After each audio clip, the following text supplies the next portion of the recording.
बिस्मिल्लाहिर्रहमानिर्रहीम। आज हम डिस्कस करेंगे difference between de facto and डिजोर recognition, यानी डिफेक्टो रिकॉग्निशन और डिजोर रिकॉग्निशन में फ़र्क क्या है। इसका नंबर 1 है एज़ टू नेचर, यानी नेचर के हिसाब से जो है वो इन दोनों में फ़र्क क्या होगा। De facto recognition is temporary. De facto recognition जो होती है वो टेम्परेरी तौर पर होती है और वो कंडीशनल होती है, जबकि डिजोर रिकॉग्निशन जो होती है वो परमानेंट तौर पर होती है और इसमें कुछ टर्म्स एंड कंडीशन जो हैं वो अंडर इंटरनेशनल लॉ हो सकती हैं।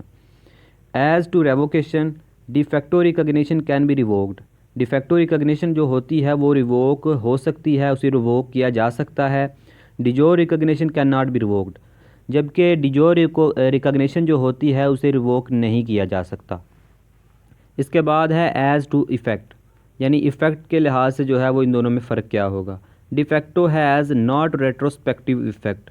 डिफेक्टो रिकॉग्निशन में जो है वो रेट्रोस्पेक्टिव इफ़ेक्ट जो है वो नहीं होता, और डिजोर रिकॉग्निशन में जो है वो रेट्रोस्पेक्टिव इफ़ेक्ट जो है वो होता है। तो ये था इन दोनों में बुनियादी डिफरेंस। उम्मीद है आपको ये वीडियो पसंद आई होगी। अगर आपको ये वीडियो अच्छी लगे तो इसे लाइक करें, चैनल सब्सक्राइब करें। अल्लाह हाफिज़।